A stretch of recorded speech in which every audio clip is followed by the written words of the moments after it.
नमस्कार, स्वागत आपका नादी टीवी के इस बुलेटिन में। मैं हूं आपके साथ पारुल। उपचुनाव के बाद भारतीय जनता पार्टी की राष्ट्रीय कार्यकारिणी की आज पहली बैठक दिल्ली में होगी। सुबह 10 बजे से होने वाली इस बैठक में पीएम नरेंद्र मोदी और पार्टी अध्यक्ष जेपी नड्डा शामिल होंगे। कोरोना प्रोटोकॉल के मद्देनजर वहीं केंद्रीय मंत्री या सदस्य इस बैठक में शामिल होंगे जो दिल्ली में है। बाकी सदस्य अपने प्रदेशों से वर्चुअली जुड़ेंगे।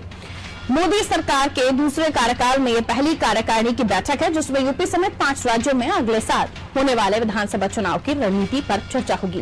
भोपाल के बीजेपी दफ्तर से मुख्यमंत्री शिवराज सिंह चौहान, प्रदेश अध्यक्ष वी डी शर्मा, प्रदेश प्रभारी मुरलीधर राव, मंत्री नरोत्तम मिश्रा, जयभान सिंह पवैया समेत 21 नेता वर्चुअली शामिल होंगे। कार्य समिति को जेपी नड्डा और पीएम मोदी संबोधित करेंगे। इस दौरान वो पार्टी नेताओं को 2022 के चुनाव को लेकर जीत का मंत्र देंगे। कार्य समिति के अलावा बीजेपी दफ्तर में पीएम मोदी के 15 नवंबर के एमपी दौरे और जनजातीय गौरव दिवस की तैयारियों की समीक्षा की जाएगी।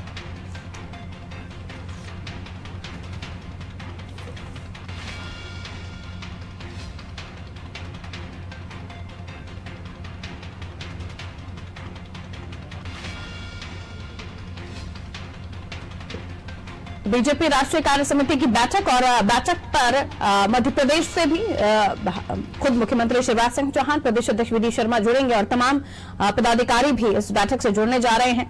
और तस्वीर आपको दिखाते हैं, मेरे सहयोगी विवेक ने इन बीजेपी कार्यालय का इन तस्वीरों का जायजा लिया। आप भी देखिए। बीजेपी की राष्ट्रीय कार्यकारिणी की बैठक होने जा रही है। यह बैठक दिल्ली में आयोजित होगी, लेकिन राजधानी के बीजेपी दफ्तर में जो है वो तैयारियां पूरी कर ली गई हैं। आप इस तरफ देख सकते हैं तो पार्टी की जो दफ्तर है उसको अलग तरीके का रूप दिया गया है। ये आदिवासी परिदृश्य को दिखाता है और ये जो तैयारियां हैं ये पिछले कई दिनों से संचालित की जा रही थी। अब ये आज बैठक से पहले अब जो आखिरी तैयारियां हैं वो की जा रही है। इस वक्त जो बीजेपी के दफ्तर की जो तैयारियां है वो अंदर से मैं आपको दिखाना चाहूंगा। इस पूरे जो दृश्य है वो जो है वो पूरी तरीके से तैयार किया गया है और रंगोली और पूरे कार्यालय को जो है वो सजाया गया है। पूरे जो दफ्तर है उसको एक नया रूप दिया गया है और अंदर की ओर जो हम लोग इस वक्त जा रहे हैं ऊपर जो है वो बैठक होने वाली है। और इस बैठक में मुख्यमंत्री शिवराज सिंह चौहान, वी डी शर्मा सहित संगठन के पदाधिकारी मौजूद रहेंगे। और ये पार्टी का ऊपरी दफ्तर है जहाँ से दिल्ली से जो बैठक होगी उस पर जो है वो चर्चा जो है वो शुरू होगी। यहाँ पे बैठने की व्यवस्था की गई है और ये पार्टी का वो इलाका है जहाँ पे दिल्ली से जो संगठन के लोग हैं वो इनसे चर्चा करेंगे। ये पार्टी की कार्यकारिणी बैठक का जो दफ्तर है इस वक्त हम वहाँ मौजूद है। यहाँ पे तमाम जो है वो व्यवस्थाएं की जा रही हैं। 75वां आज़ादी का अमृत महोत्सव जो है वो भी मनाया जाएगा और जो कार्यकारिणी की बैठक है उसको लेकर पार्टी के जो कार्यकर्ता है वो यहाँ मौजूद है। और आखिरी जो तैयारियां है यहाँ से वीडियो कॉन्फ्रेंसिंग के माध्यम से मुख्यमंत्री शिवराज सिंह चौहान, वी डी शर्मा सहित कई जो पदाधिकारी हैं वो यहाँ मौजूद रहेंगे। पार्टी की जो अंदर की जो संगठनात्मक रूप से जो चर्चा होती है उस पर ये बैठक रहेगी। खासतौर पे जो मिशन बंधन योजना है उसको लेकर इस बैठक में पूरी चर्चा होनी है। और प्रधानमंत्री जो है नरेंद्र मोदी इस बैठक में सम्मिलित होंगे और जो सबसे अहम बात है संगठन स्तर पर जो बदलाव और जो संगठन स्तर की तैयारियां है उस पर चर्चा होगी। कैमरामैन हरिओम के साथ Vivek Pandey, NI TV Bhopal. BJP की राष्ट्रीय तो ये तो वो तस्वीरें थी जो बीजेपी कार्यालय की आपने देखी, किस तरह से सजाया हुआ है आदिवासी परिदृश्य में। अब फिर यूं कहें कि आदिवासियों की झलक यहां से भी महसूस हो, इसलिए भी इस तैयारी को अंजाम दिया गया है। और लेकिन महत्वपूर्ण है कि बीजेपी राष्ट्रीय कार्यकारिणी की बैठक है और आने वाले इलेक्शंस को लेकर ये काफी महत्वपूर्ण हो जाता है। और अब तक का भारतीय जनता पार्टी का परफॉर्मेंस न केवल मध्य प्रदेश, अन्य राज्यों में भी किस तरह से निकल कर आया, इसको लेकर भी इस कार्यकारिणी बैठक में चर्चा होगी। आगे क्या मोदी जी मंत्र देते हैं इस पर भी इस वर्चुअल बैठक में यहाँ से जो वर्चुअल लोग जुड़ेंगे इस राष्ट्रीय कार्यकारिणी में मंथन होगा। चलिए, विवेक हमारे साथ बने हुए हैं, मेरे सहयोगी बताएंगे कि क्या कुछ खास इस वक्त वो देख रहे हैं इस बैठक में मध्य प्रदेश के लिहाज से, बाकी अन्य राज्यों के लिहाज से। क्योंकि मध्य प्रदेश में हम देखें तो बीजेपी का परफॉर्मेंस अच्छा रहा, कांग्रेस को एक सीट गंवानी, कांग्रेस को महज एक ही सीट मिली, भारतीय जनता पार्टी 3 सीटें, वो भी जहां पर कांग्रेस का गढ़ था वहां से भी उठाई। बाकी राज्यों का हम देखें तो बहुत ज्यादा अच्छा परफॉर्मेंस भारतीय जनता पार्टी का नहीं रहा। अब मंथन होगा, चिंतन होगा, मंत्र निकलेगा, लेकिन सवाल रही कि आने वाले समय में किस तरह की रणनीति होगी, क्या स्ट्रैटेजी लेकर चलने वाली है भारतीय जनता पार्टी। विवेक, कैसे देखते हैं?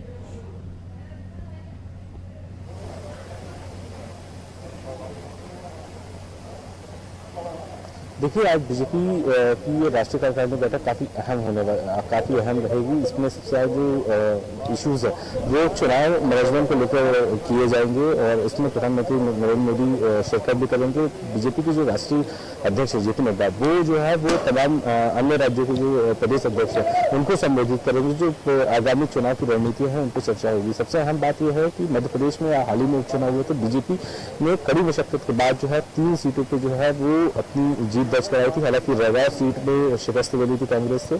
इन तमाम बिंदुओं को लेकर जो है वो चर्चा रहेगी और जैसा कि राष्ट्रीय कार्यकारिणी की बैठक में अन्य राज्यों के भी जो है वो अध्यक्ष मौजूद रहेंगे, तो सबसे अहम ये है कि आगामी कुछ दिनों में साल 2022 में यूपी सहित 6 राज्यों में जो है वो चुनाव होने वाले हैं। ऐसे में मध्य प्रदेश और उत्तर प्रदेश सहित कई अन्य राज्यों के नेता जो भी हैं वो चुनाव प्रचार में भी शामिल होंगे। मध्य प्रदेश की बात करें तो मध्य प्रदेश में सबसे बेहतर जो परफॉर्मेंस है कई राज्यों की अपेक्षा भी मध्य प्रदेश में किया है। हाल ही में जो उपचुनाव हुए थे 4 सीटों पर, उसमें बीजेपी ने 3 सीटों पर जीत दर्ज कराई थी। हालांकि जो रैगा सीट है उस पर बीजेपी को हार मिली थी। इस पर भी राष्ट्रीय कार्यकारिणी की बैठक में चर्चा हो सकती है। इस बैठक में मुख्यमंत्री शिवराज सिंह चौहान, बीजेपी के प्रदेश अध्यक्ष और जो संगठन के पदाधिकारी है वो इसमें मौजूद रहेंगे। सबसे जो दिलचस्प बात ये देखने के लिए मिल रही है कि बीजेपी जो है वो अब आदिवासी जो बाहुल्य क्षेत्र है उन पर सबसे ज्यादा फोकस करेगी। मध्य प्रदेश की बात करें तो 4.5 करोड़ जो जनसंख्या है वो आदिवासी केंद्रित है, जिसमें भीड़, गोंड, बैगा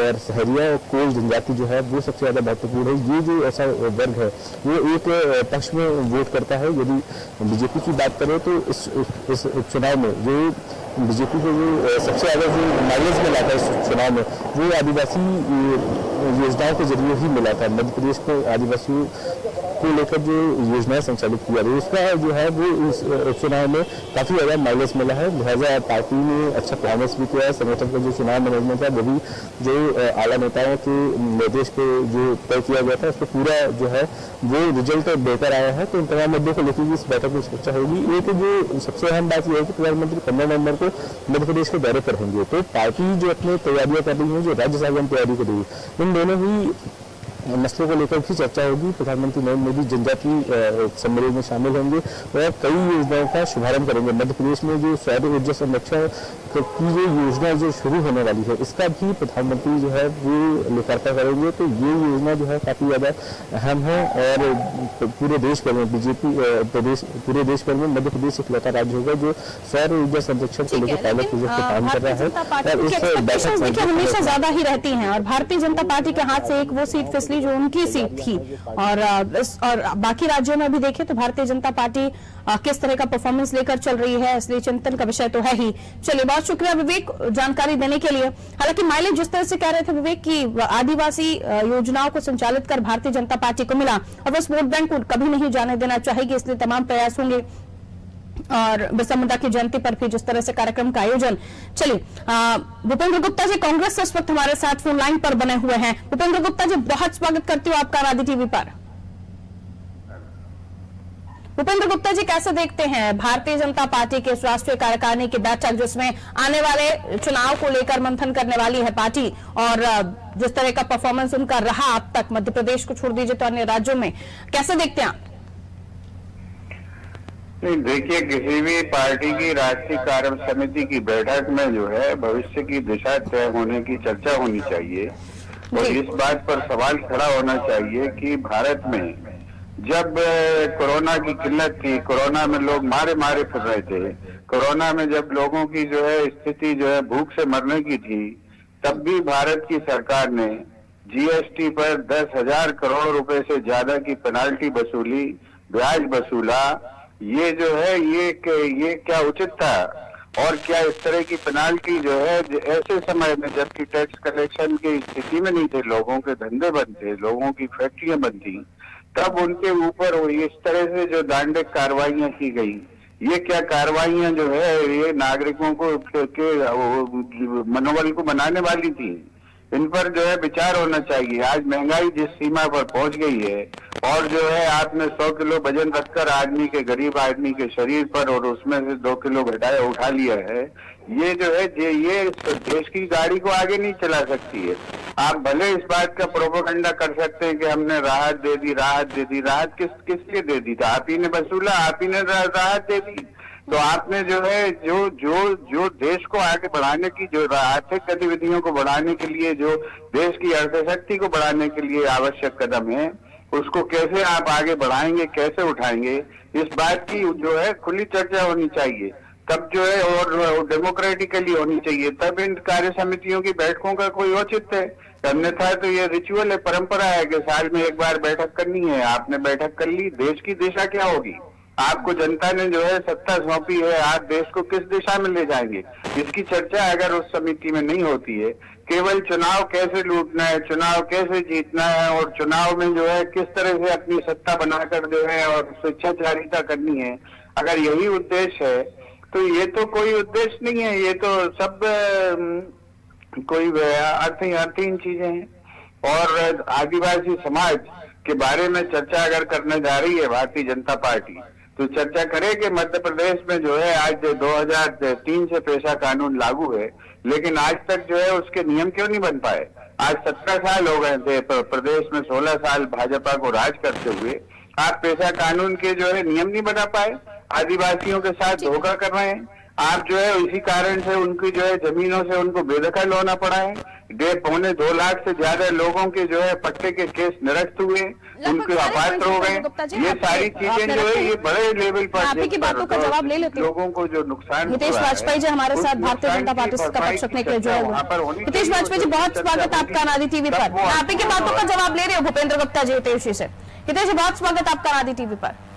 जी धन्यवाद, बहुत बहुत धन्यवाद। देखिए, काफी देर से आप सुन ही रहे थे भूपेंद्र गुप्ता साहब, काफी अहम बातें हैं कि राष्ट्रीय कार्यकारिणी का महत्व तब है या औचित्य तब है जब आप जनता से जुड़े हुए मुद्दों को लेकर बात करें। आदिवासी को लेकर भी उन्होंने कहा पैसा कानून है, लेकिन उसको लेकर नियम नहीं बनाया गया। क्या कहेंगे सर? देखिए, इनकी बातों का तो कोई औचित्य इसलिए नहीं है कि इनके यहाँ बैठक ही नहीं होती है। हाँ। अच्छा, बैठक नहीं होती नहीं, और दिल्ली में देखो तो वो अभी पता ही नहीं है कि भाई इनके जो कार्यकारी अध्यक्ष हैं और अध्यक्ष वो है कहाँ। वहाँ तो क्या बैठक होती है तो माता जी, बेटी और बिटिया के बीच तीनों बैठ जाते हैं और कहता है, इनको कहीं बुलाते ही नहीं है, इसलिए अनादि टीवी पर भाषण चल रहा है इनका।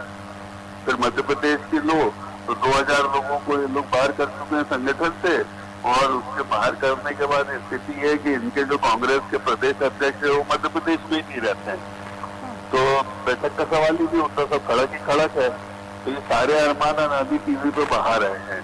हमारे यहाँ नियमित बैठक होती है, उस पर चर्चा होती है, और चर्चा के उपरांत देखिए हम लोग भारत की जनता की पार्टी है, जनता के बीच रहते हैं, तो ऐसा थोड़ा ना कि जनता के विषय नहीं आते, जरूर आते, और उन विषयों के ऊपर बातचीत होती है, आगामी कार्यक्रम बनते हैं। आगामी जो चुनौतियां देश के सामने, चुनौतियां कब नहीं रहती, हमेशा रहती हैं। अब उन चुनौतियों का सामना हम कैसे करें? भाई हम इनकी जैसे गैर जिम्मेदार थोड़ा कि बैंकॉक भाग जाएंगे या हम मनाली चले जाएंगे या हम अपने रिसोर्ट में बंद हो जाएंगे, आएंगे ही नहीं। प्रवासी भारतीय की तरह प्रवासी प्रदेश अध्यक्ष के अधीन चलने वाली पार्टी कौन है? सुबह से शाम तक आप बताइए, आप हमारे प्रदेश अध्यक्ष विष्णु दत्त शर्मा जी को देखते हैं, रोज सुबह से शाम तक आप लोग खबरें पढ़ती होंगी कि वो कहाँ रहते हैं, कहाँ नहीं रहते हैं।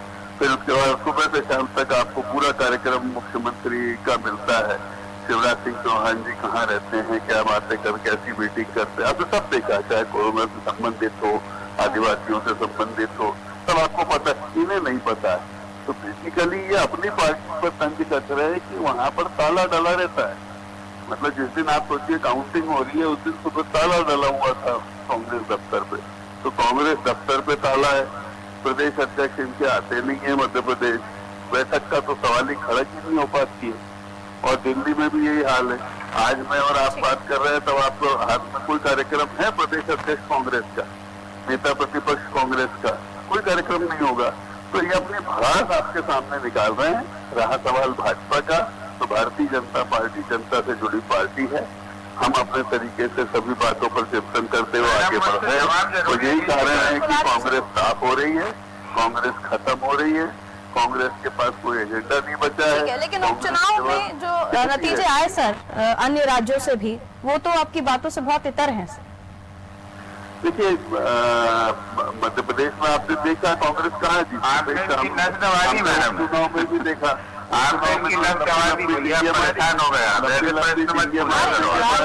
आपकी भी बात आप सोचिए हम लोग 22 से अधिक सीटें जीत गए, अभी उपचुनाव हुए, 4 उपचुनाव हुए, हमारा तो 4-0 का लक्ष्य था भाई, अब 2 से 1 हार गए बस। ठीक है, बाकी तो इनकी तो स्थिति बहुत ही गंभीर है ना, ये तो केवल डींगे मारते हैं, क्योंकि इनके बैठक का कोई भाई 90 प्रवक्ता है, आपको पता है इनके 200 इनके जनरल सेक्रेटरी। एक बात जो अभी भूपेंद्र गुप्ता जी ने और कही कि इलेक्शन को लेकर ही आपकी राष्ट्रीय कार्यकारिणी की बैठकें होती हैं, जनता के मुद्दों से जुड़ी कभी बात नहीं होती।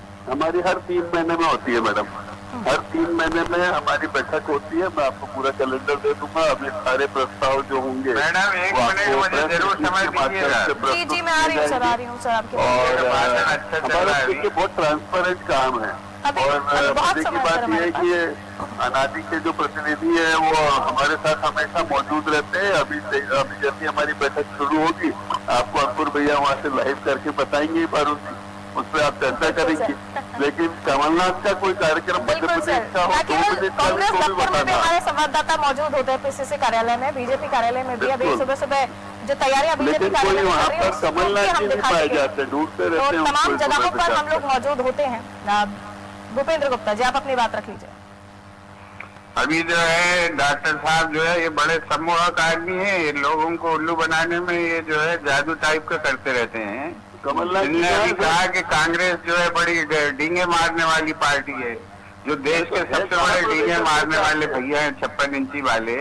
क्या ये अपनी कार्य समिति में चर्चा करेंगे कि जो है अरुणाचल में चीन ने एक पूरा का पूरा गांव बसा दिया है और उस पर जो है ये कब उसको खाली करवा सकेंगे, कब इनकी आंखें लाल होंगी, ये क्या अपनी कार्य समिति में इस बात की चर्चा करेंगे क्या?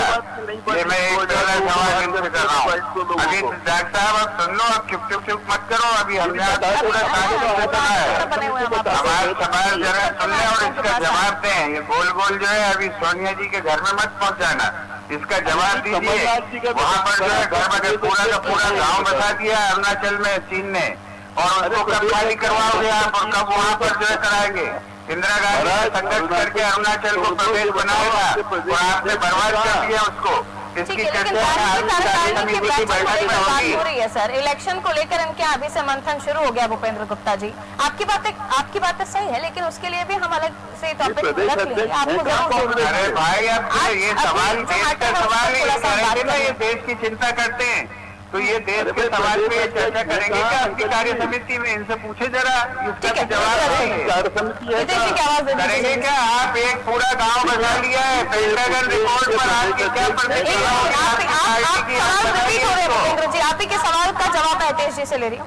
ठीक है हितेश जी, देखिए हाथ कंकन को आरती क्या और पढ़े लिखे कांग्रेसी को फाड़ती क्या? तो इसका प्रदेश अध्यक्ष ही गायब है ना, कार्य समिति तो भूल जाइए। अच्छा, इसलिए आपने चीन को वहाँ पर रिस्पेक्ट करने दी क्योंकि हमारा प्रदेश अध्यक्ष गायब है, 200 मंत्री होते हैं, इसलिए आप चीन से रिस्पेक्ट करवा रहे हैं। आपको शर्म नहीं आती और आप ऐसी बातें करते हैं। अब बताइए वो रिस्पेक्ट करवा दी वहाँ पे चीन में और कह रहे हैं कि हमारा इनका प्रदेश अध्यक्ष गायब है। ये जवाब है तुम्हारी, तुम्हारी जिम्मेवारी है। देखिए नारायण मानी चाहिए आपको। सवाल को आप बताइए कि अरुणाचल प्रदेश में जो पूरा गाँव बसा लिया है चीन ने, चाइना को लेकर या पाकिस्तान को लेकर ये चर्चा होती तो जरूर आपकी बातों का जवाब मैं लेती। वही मैं कह रही हूँ कि वही आपकी बातों का जरूर जवाब दिया जाता है गुप्ता जी। एक सवाल पर ना टिके रहे आप भूपेंद्र गुप्ता जी। मैं वही कह रही हूँ कि चाइना को लेकर या पाकिस्तान को लेकर चर्चा होती तो आपका सवाल वाजिब था, लेकिन फिलहाल जो मेरी चर्चा है उसका टॉपिक है भारतीय जनता पार्टी की राष्ट्रीय कार्यकारिणी की बैठक। यहाँ नहीं है, दिल्ली में है, इसलिए ये जवाब नहीं दे रहे देश का, इसलिए इनने चीन पे कब्जा। इलेक्शन को लेकर उनकी तैयारियां अभी से शुरू हो गई। अगर इस बैठक को आप इलेक्शन से जोड़कर देख रहे हैं तो कांग्रेस का आने वाले समय में इलेक्शन को लेकर क्या प्रोसेस है या क्या एजेंडा है? चौथे पे आएंगे कि 5वें पे? भूपेंद्र गुप्ता जी,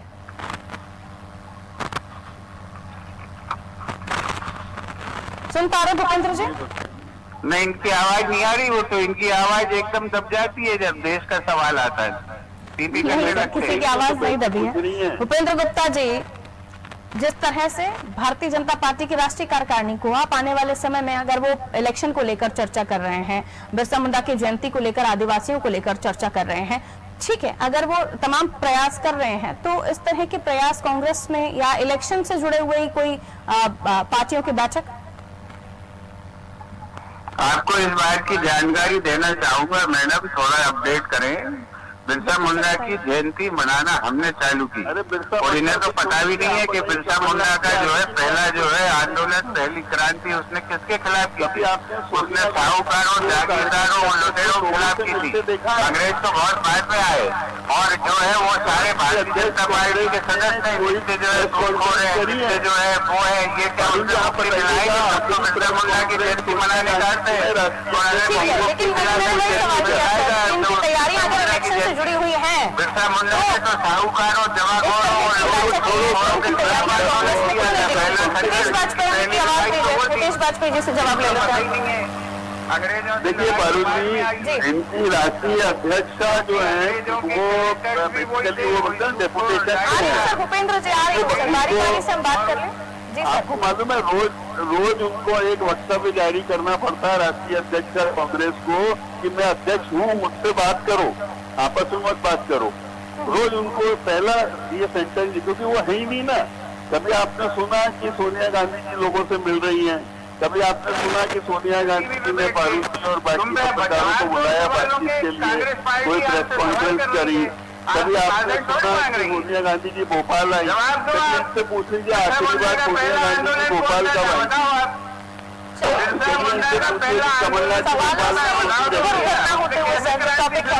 राष्ट्रीय कार्यकारिणी की बैठक में मध्य प्रदेश से भी परफॉर्मेंस क्या रहा वो भेजा जाएगा, तो बाकी राज्यों में भी आपकी क्या पोजीशन रही अन्य राज्यों से पता चलेगा, लेकिन क्या मंत्र मिलेगा इस बैठक में, इसको लेकर भी हम चर्चा कर रहे थे और कांग्रेस की तरफ से भी हम कोशिश कर रहे थे कि हमें ये पता चल पाए कि आने वाले समय में उनका क्या प्लान है, किस तरह से वो तैयारियां करने वाले हैं, आगे उनका क्या रोड मैप है। बहुत बहुत शुक्रिया आप दोनों का। भूपेंद्र गुप्ता जी बहुत शुक्रिया, आप हमारे साथ जुड़े। तेज वाजपेयी जी बहुत शुक्रिया, आपने हमें समय दिया और खासतौर पर जब सुबह सुबह मेहमान जुड़ जाते हैं तो डबल शुक्रिया हो जाता है।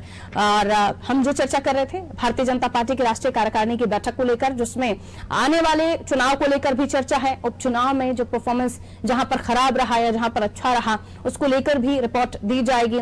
लेकिन इस बैठक के बाद क्या कोई और मूल मंत्र मिलेगा, स्ट्रैटेजीज में भारतीय जनता पार्टी की रणनीति में चेंज होगा, ये देखने वाली बात होगी। दीजिए इजाजत, रखिए अपना ख्याल, नमस्कार।